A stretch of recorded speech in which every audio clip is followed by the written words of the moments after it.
Okay, so remote visual inspection we'll cover the entirety of this today, and then like I said, we're working on MPI in lecture. So uh, there's three primary types of remote visual inspection. The first one is a borescope.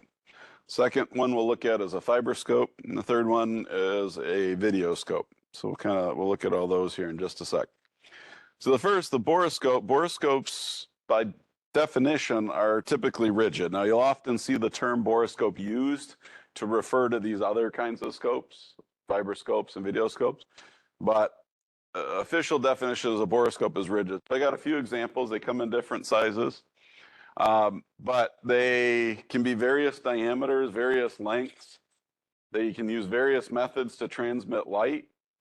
They can look different directions. So here's two examples of borescopes. We've got a third one here that the case is falling apart, so just got to be careful with it. But you can see, I dropped it.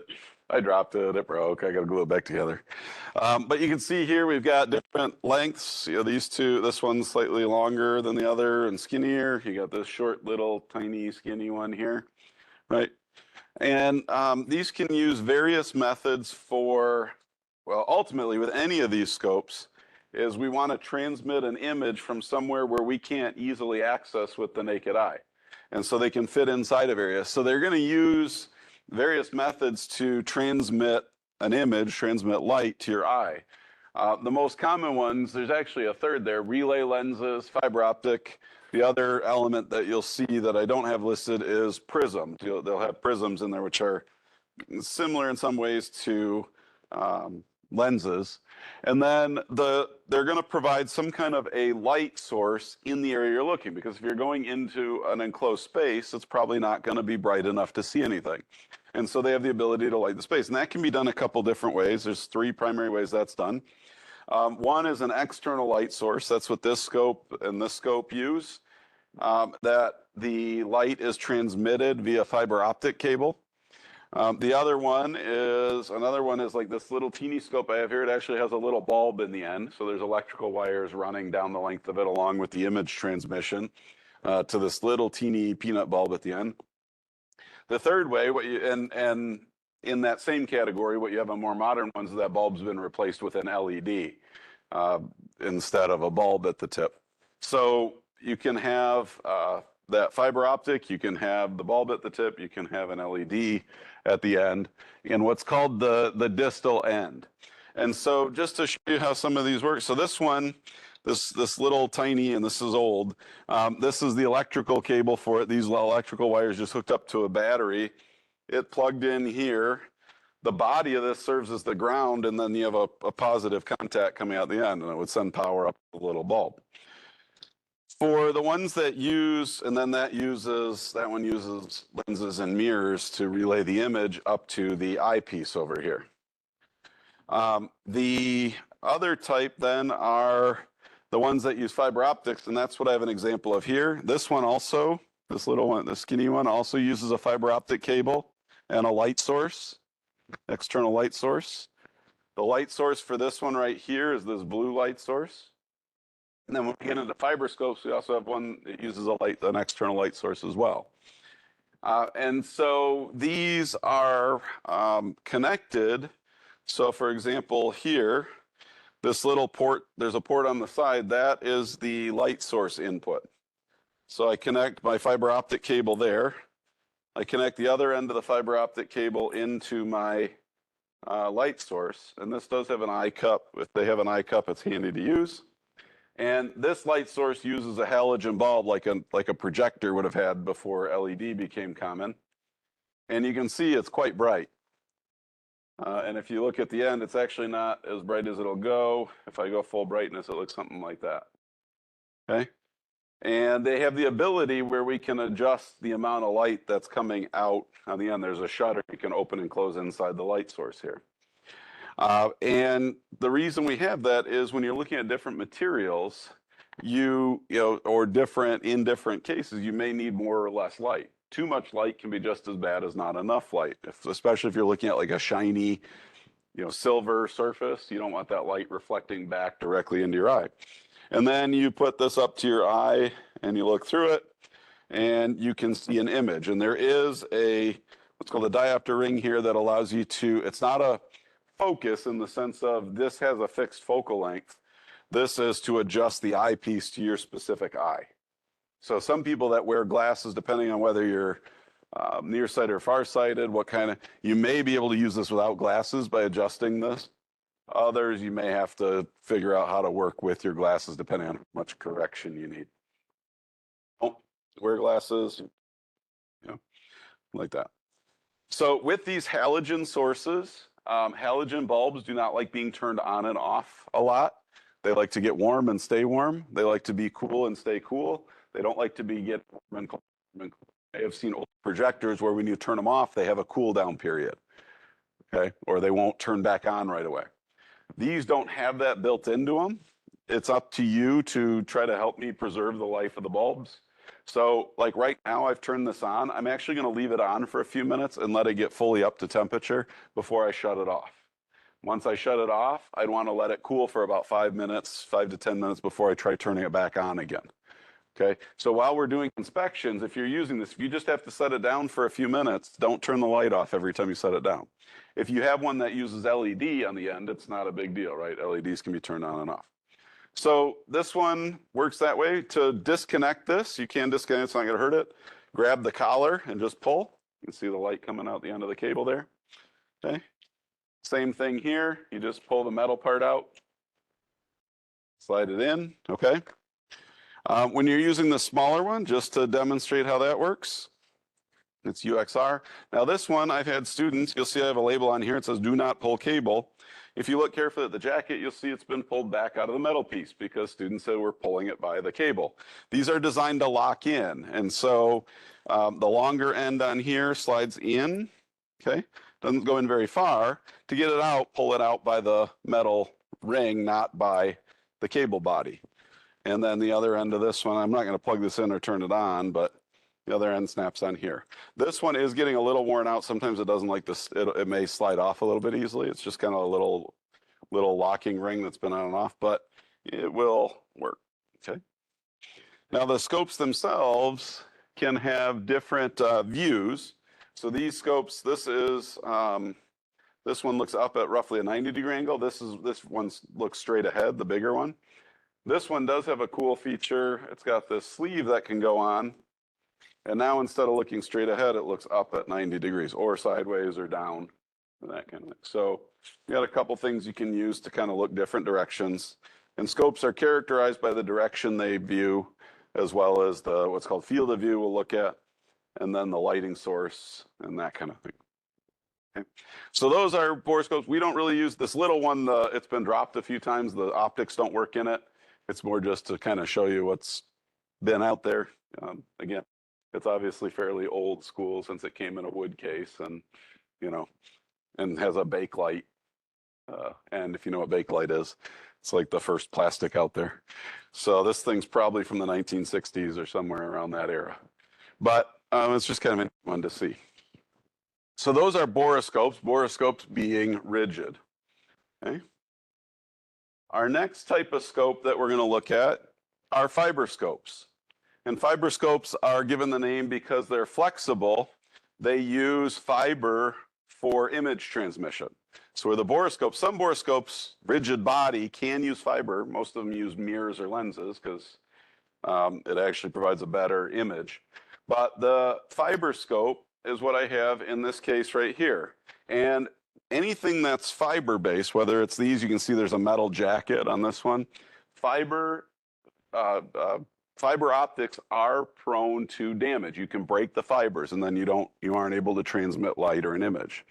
So please, with any of these, be careful. There's limits to how tightly you can bend them or coil them. They can be stepped on or crushed, and it can cause damage to the fiber, so we need to be careful. In fact, this one, if I bring it up, you can see there's a kink right here in it.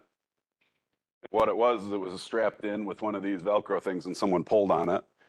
And there's actually some dead fibers in here. When you look through it, you'll see some little black spots, and that's because there's light not getting transmitted from the what's called the distal end up to the eyepiece where those fibers have been damaged right here. This one also uses an external light source, so it actually has two fiber optic cables on it. The silver one here, and it goes into this box right here, this kind of beige box. Right? And this one I do have plugged in. I'm going to turn it on. Just like the borescope that we had, you can see, ooh, screw that back on so I don't lose it. You can see the light does come out of the tip. In addition, there is a lens on that tip that's picking up an image and transmitting it to the eyepiece. And just like the borescope, I have the ability to change the intensity of the light coming out the end of my fiberscope. Okay. Same thing here. I'm going to leave this running because I don't want to damage it. Now, our fiberscope has, so inside this cable, we have our image transmission, our light transmission. It also has something called articulation. It has an articulated end. This one is two-way articulated, so it can wave at you. Okay, there's a little trigger on the side of the eyepiece here. It allows me to wave. You'll see there's another spot where there was a second trigger that I have removed. That was a lock. You could move it to the side and then lock it in place. Any ideas why I removed that? What's that? If you lock, if it's in something, for instance, and you have it sideways and lock it and try to pull it out, fiberscope. So with students learning, I figured it's best just not to lock it in place. Okay, but it can be, and it can be left, right. It can be up or down. You can see I can just twist the fiberscope a little bit to make it go different directions, and then I can thread it in to various areas to kind of see what I'm doing. And same thing, looking through the eyepiece, I can look around. I see solo. It's fairly small. It's fairly small. I mean, these, you're going to get to, I'm going to leave these out so you can all kind of spend some time just playing around with them before the end of class. We won't have enough time to do a lab today, but you'll have time to kind of pick these up and just test them and try them out. Okay. This one you'll notice does have some dead spots in it, again, because those fibers were damaged. This one's probably up to temperature, so I'm going to shut it off for now. It is a armored jacket, but armor can only do so much. And so that's a fiberscope. Make sure I didn't miss anything here. Fiber optic cable, LED, but newer ones, instead of having fiber optics to transmit the light, they use an LED in the end. But a true fiberscope still uses fiber optics to transmit the image up to the eyepiece. The third type of remote viewing equipment we're going to use is a videoscope. A videoscope similar, it can be similar to you can have a rigid videoscope that's like a borescope. You can have a flexible videoscope that's like a fiberscope. But in this case, instead of having a fiber optic bundle that transmit the image, you have essentially a camera in that tip, and it uses wires, electrical impulses to send an image back to a screen that we can look at. Okay. Same thing, it's going to have a light source of some kind. That light source, nowadays, most modern ones are going to be LED.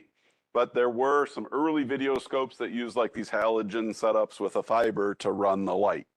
Okay, with real old, what are called CMOS chips in them. We do not have that version. Everything we have has LED in the tip. And I'm just going to, this is going to be kind of bright, Charlie. Turn it away from you. Put this away because I want to flip this shut for a minute. When you put these away, please just carefully lay them in. Try to follow the pattern. If you've got a, oh, actually, that would go that way.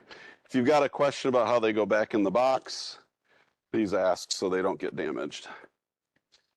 And then this end goes this way. But they should lay in fairly neatly. I'll open that back up in a minute, but I need a spot to put this. So here we have the first of our videoscopes. We've got two videoscopes for you to use.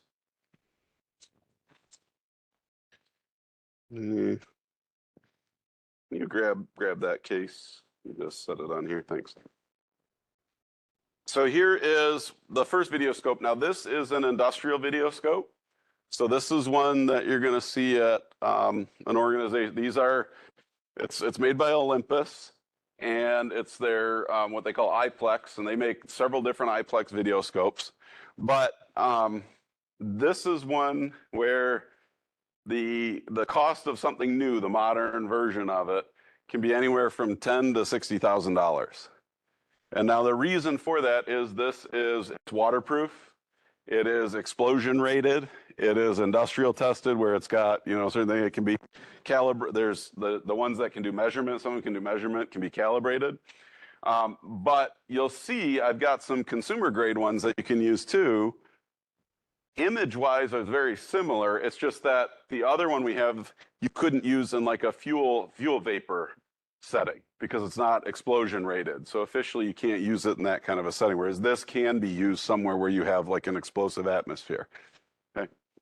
So this has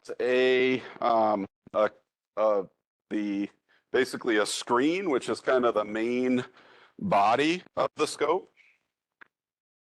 Okay. And that is connected to a control head. And coming off the control head is the actual scope itself. And this is designed, it can be used left or right-handed. So if you're right-handed, usually you hold this with your right hand and you guide the scope with your left. But they've actually set the buttons up so you can work it with either hand. Power is on the front of the screen right here. And this is battery. Oh, helps if I put a battery in it. So we've got two batteries. The other one's on the charger. So the battery goes in the back. These batteries are pretty neat. They've got an indicator on them. So if you're trying to figure out if one of the batteries, if you've got a good battery or not. The charger is back in the NDT room. So this just goes in the back here. There are little, you see these little slots, little like fingers that they have to slide over. So just when you put it in, make sure you line it up the right way. And then this one also has a memory card in it. So you can take both still pictures and video with it. So put the memory. It's a little USB drive. So when you're done, you can pop it out, put it in your computer, and download the pictures off of it. Okay. If I close the back. So this is it has a little tiny video camera in the tip. It has an LED light, pearl LED lights in the tip. So if I press the power button, you got to press and hold it for a second. It will come on. Maybe we'll move it back so it's easier for those in the front to see. You can kind of see it okay. This is probably good. And you can see I've got live video coming out of it. Okay. It's flexible. This one is four-way articulated. So it can go down, it can go up, it can go left, it can go right. And what that means is it can go any direction you want with this little thumb joystick that I got here. Okay. This one also does have the locking feature. I can't disable it. So if I pull it down and then there's a little trigger down here, you can see it stays that way. Do not pull it out of whatever it is you're looking at without unlocking that. Okay. This one is motor assist. So actually, I didn't show you. If I turn it off, it's actually really hard to move. It doesn't move very easily. It's got little motors. You'll feel this thing kind of vibrating every time you move it. That helped to change it. So if it's powered up and you release that trigger, it will always go back to being straight. Okay, it'll go back to centered. And that way it doesn't get damaged when you go to remove it from an engine or an object you're looking at. Other things you have on the screen, you can turn the light on or off right here on the screen. Okay. You can also control the brightness of the light with BRT, bright. So I can go up, and it's got 8 brightness settings. I can go down, okay, with the thumb controls right here. Okay. It has a digital zoom. It can go like 1.5 or 2 times. Okay. All that does is zoom in. It makes the pixels bigger. It really doesn't give you much more image. It's better to leave it on one, download the picture and zoom in the picture on your computer. But I mean, if you're trying to just see something better, you can use it on here. Okay. So normally when you'd be using this, I'd have it pointed towards me. In fact, they make like a neck strap where you can put it right here. And then I have this, I'm guiding the camera with this hand and I'm moving this with the other while I'm watching the screen. Okay. And then it also has the ability where there's buttons on the side and it's the same here as it is over here. So again, you can use it left or right-handed. But if I point it a direction and I press that button short, you can see it freezes it. Okay. That, however, does not take a picture. If I push it again, it goes back. If I want to take a picture, I have to press and hold. And you see it'll say still and then do a little flashy thing. So now there's a picture on that memory card. Okay. If you want to take a video, you got to go into some settings and change it to video mode. Really, for this class, there's no reason to take a video because you can't put it in your report. There's also this button right here, which says View and Menu. You can see these buttons have a word above and below the line.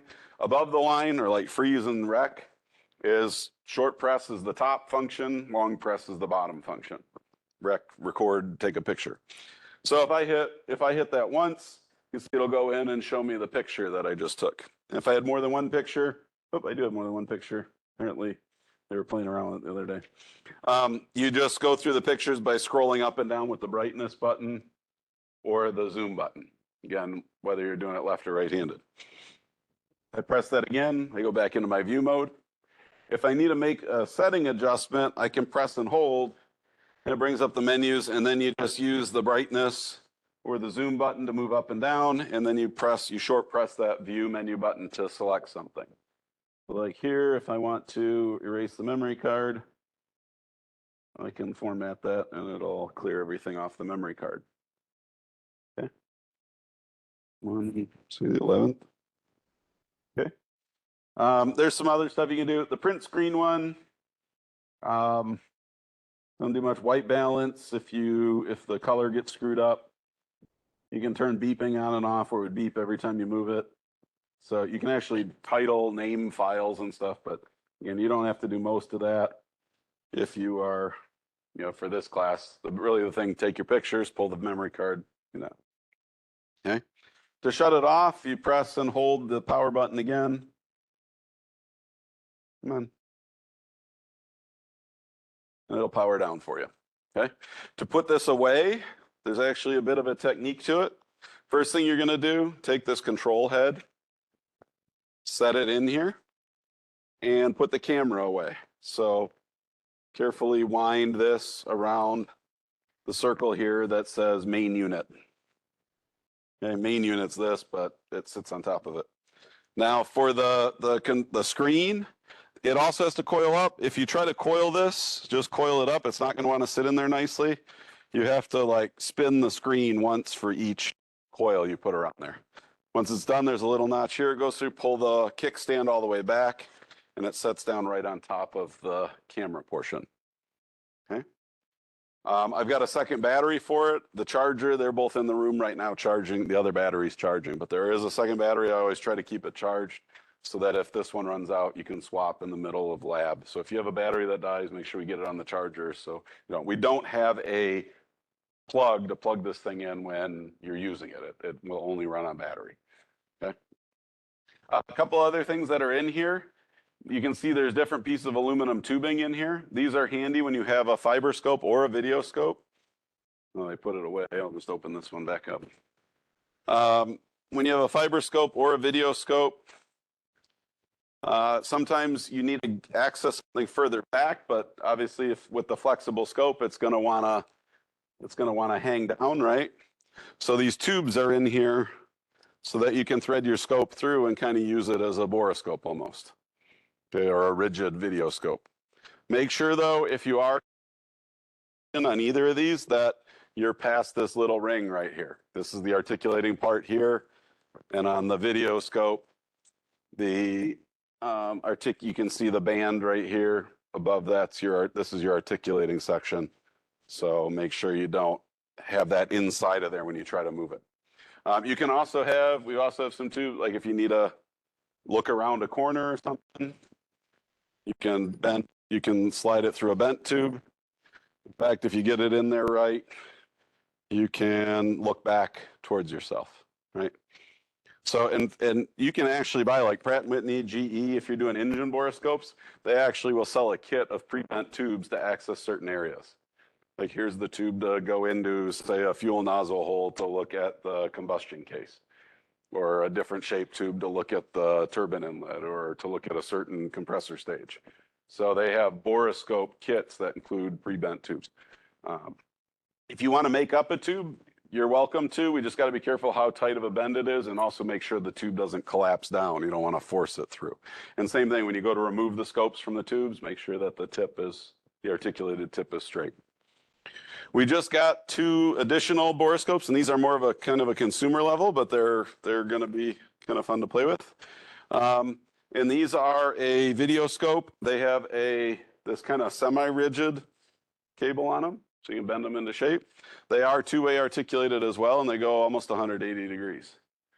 So no motor assist, just straight. These do not automatically go to center. So they will, we don't want to damage them, so just make sure on the side that this thing is relatively centered before you pull the scope out of that. There's an arrow should point up towards the screen.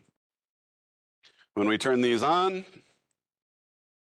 and these are actually higher resolution than that is right there just because of the age. But when you turn this on, you can see, go that way, there we go. And we can say hi to the boroscope, the video scope. Just like our other scope, we can change our light intensity. We can turn on and off, like high, medium low, low off. Okay, by pushing the light button right here. They do have a zoom. They can do like 2, 4, or 8x zoom. Okay. This button, they can take pictures. I just took a picture. Or if you long press, it'll start recording a video. And then you press it again to stop it. Okay. To see the video or the pictures, you press and hold this button up here. You can see I can scroll through my pictures or my video. Can't remember if there's a way to play the video. Yep, there you go. You play the video. You go back. We can delete the videos. Okay, no files there. And then if you need to adjust like date, time, or anything, you press and hold this button. It brings up the menu for that. Actually, go back. Oh, the other thing you can do, like say you're in there and it's this way and you want to flip it, you can hit this button right here and it flips it over. That's kind of neat there. Flip my image. The whole image. So see how the ceiling lights are on the top or on the bottom? Now they're relatively on the top.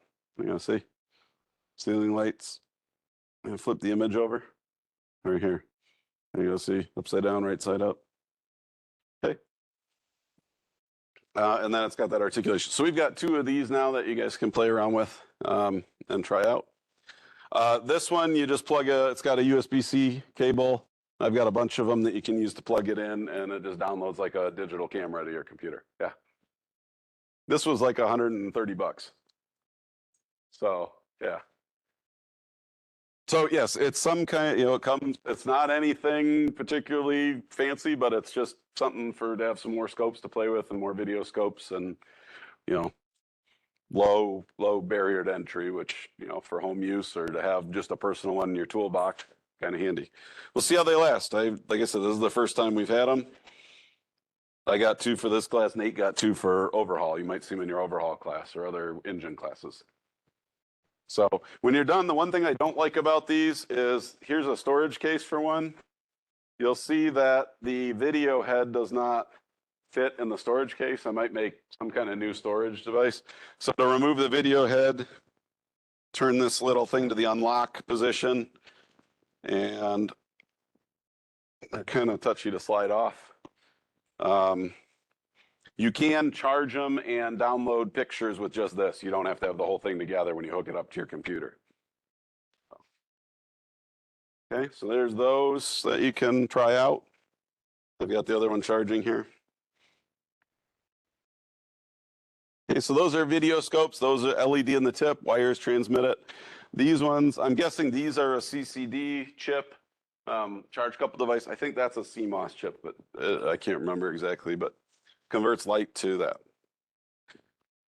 So getting into, from the types of scopes into the kind of the details of scopes. I'm just going to stop this real quick.